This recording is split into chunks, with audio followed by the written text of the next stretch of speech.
Hi, boys and girls. Today I have a book called Beatrix Potter, and this is the very special author who wrote the book, The Tale of Peter Rabbit, that we read last week. So we're going to be reading the story about her life. Now, she was born about 150 years ago, so she is no longer alive today.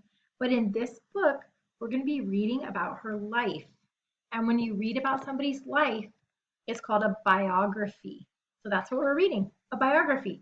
So even though it looks like it's fiction because it's a picture book, it's actually a nonfiction book. And we're going to be doing a KWL chart with this today. And our goal is to write about 3 things we've learned. Okay, so we're going to make a KWL chart.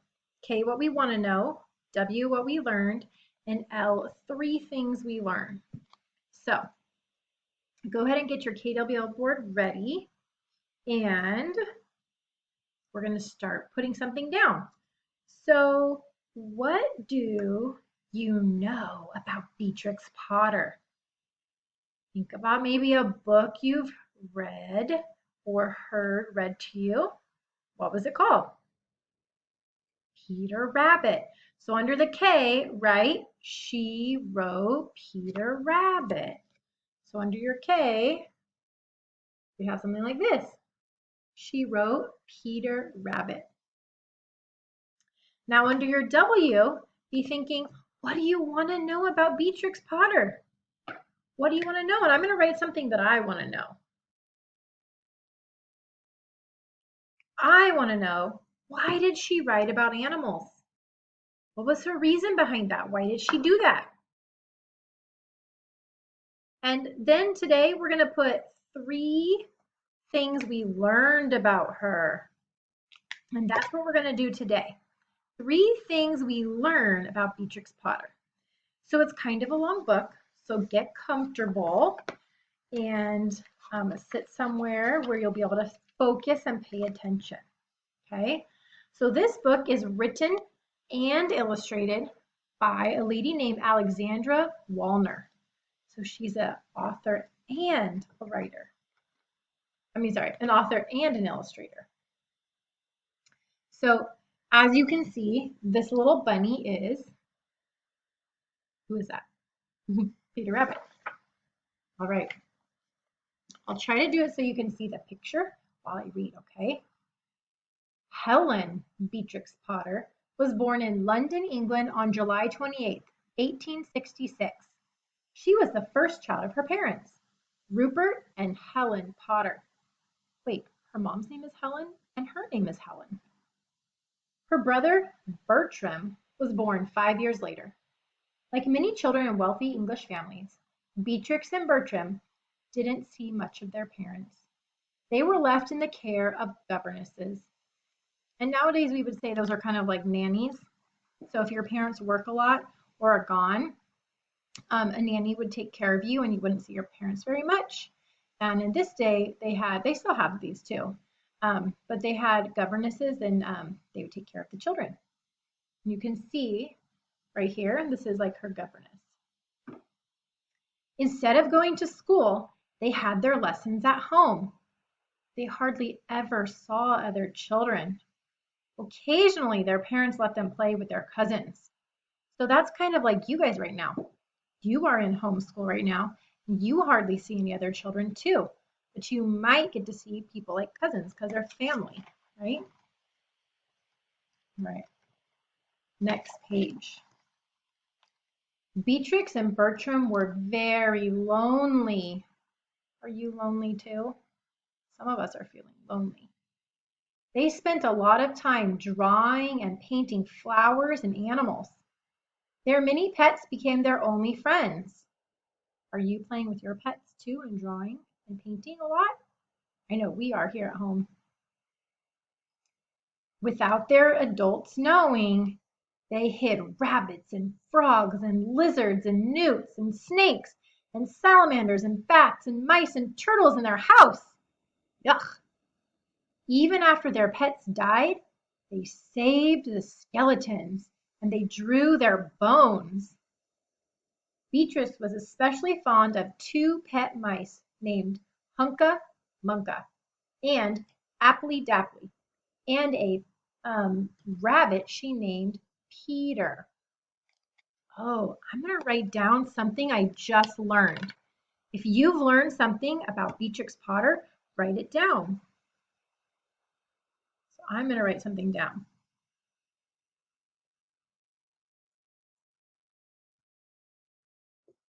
And at the very end, I will show you.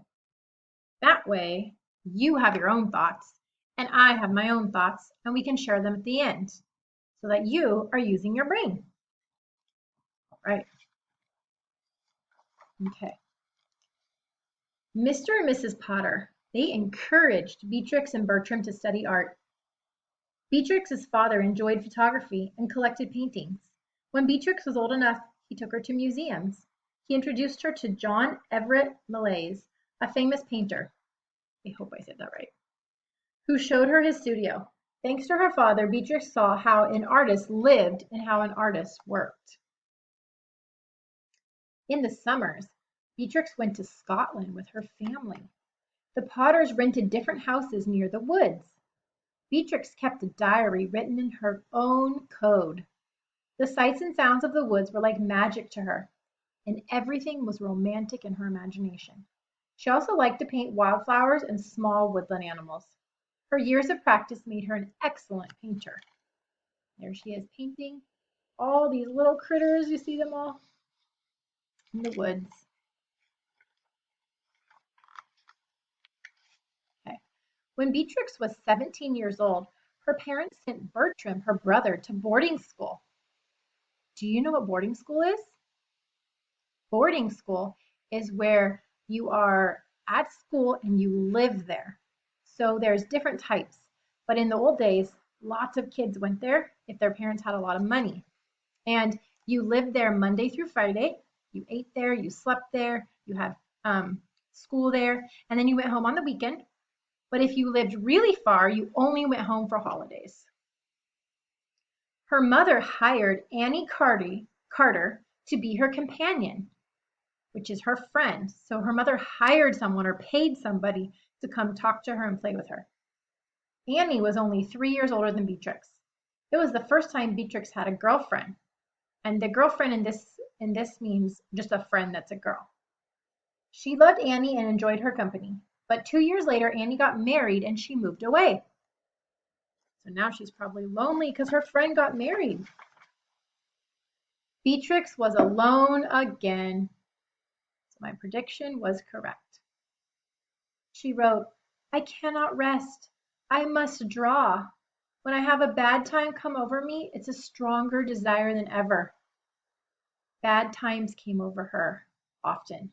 Throughout her life, she had periods of bronchitis, which is where your throat hurts and you have like a bad cough, rheumatic fever, and it left her heart weak.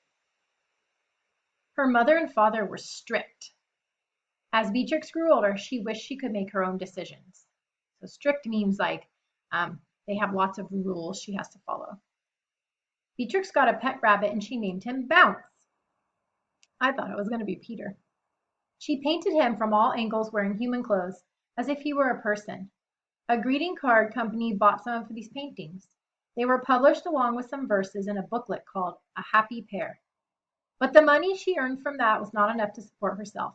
She still had to live with her parents. So I don't know if you noticed, but it's kind of hard to see, but her face is really sad in this picture. Okay. You guys see it? One night when Beatrix was particularly lonely, there was no one to talk to.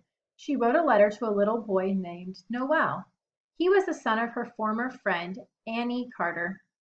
My dear Noel, I don't know what to write to you, so I shall tell you a story about 4 little rabbits whose names are Flopsy, Mopsy, Cottontail, and Peter. She wrote the first version of the Tale of Peter Rabbit, although she didn't know it at the time.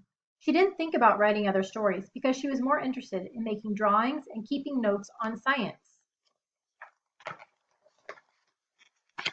When Beatrix was in her 20s, she painted the mushrooms she had collected in Scotland during her summer vacation. She had learned a great deal about them. She noted in her diary that rotten mushrooms might be used in cancer research. So, even 150 years ago, she's talking about cancer. So, cancer has been around for a long time. Beatrix wanted to publish a report and sell the 300 paintings of mushrooms that she had completed. Sadly, her research was not taken seriously because she lived at a time when men considered themselves the experts in the study of science. Her work was not accepted. So because she was a girl or a female, they wouldn't take her work. Beatrix was hurt. She felt so sad. She felt she knew more about mushrooms than almost anybody in England. Again, Beatrix turned to animals for comfort. She borrowed back the letter she had written to Noel, rewriting the story about the 4 little rabbits. And here's some paintings of her mushrooms too. There.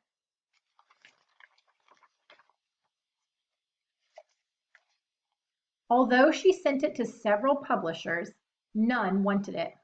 And a publisher is a person that looks at the story you've written and they decide if they can if they will pay you money and print it for you so that it will become a book. So nobody wanted her books. Beatrix did not give up. She persevered and kept trying, which is a skill, a life skill that is really important. When people tell you no, if it's an appropriate action that you're taking and they say no, and you keep trying, oftentimes your perseverance will pay off. In 1901, she decided to have 250 copies of the story printed herself because nobody else would print it, so she printed it herself. Beatrix gave them to her friends. The rest she left with local bookstores. She was encouraged when they quickly sold out. An editor at Frederick Warne Publishers saw one of the books. He wanted her to make the drawings larger and to rewrite the story. Beatrix was so excited. She agreed to rewrite the text but would not enlarge the pictures. The book needed to be small, she told him, so that children's hands could hold it. So if you guys remember when I had the book, I'm going to grab it right now. It's super tiny. And they wanted her to rewrite it to be like a regular sized book. But she said, no, I want it to be small because it's for children. And children have small hands. So not many books are this tiny, but except for board books. You know, like the little kids have board books, but this is not a board book. So she refused, and look, even though it got printed and a publisher took it, she kept them tiny. Okay. Beatrix got her way.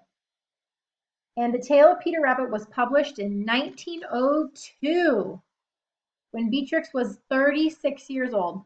The book was very popular and it made a lot of money for her. There she is. There's the bookstore. People are buying it. And it's a pretty picture. Looks like a garden. In 1905, Beatrix bought Hilltop Farm in the rural Lake District of England. It was the farm. But Beatrix remained living at home because that was expected of an unmarried daughter. So she wasn't allowed to leave her parents' house because she wasn't married. When she could get away from her parents, she stayed at Hilltop and wrote tales of mice, rabbits, squirrels, foxes, cats, dogs, and farm animals. She remembered how lonely she has been as a child. Animals had always made her feel better. She wanted to write about her animal friends for other lonely children. She wrote of a pet hedgehog named Mrs. Tiggywinkle and a pet duck called Jemima Puddle Duck. When Beatrix wasn't writing, she tended her garden and took care of her animals. She kept cows, sheep, pigs, and chickens. Finally, Beatrix was doing what she wanted, and she was happy. So we just learned the answer to my question, which was, why did she write about animals? And I just wrote down my last one. She wrote about animals because they made her feel better when she was lonely. I'm going to keep reading. Remember, your goal is to have 3 things you've learned, okay? All right. Beatrix sent her stories to Norman Warren, who is now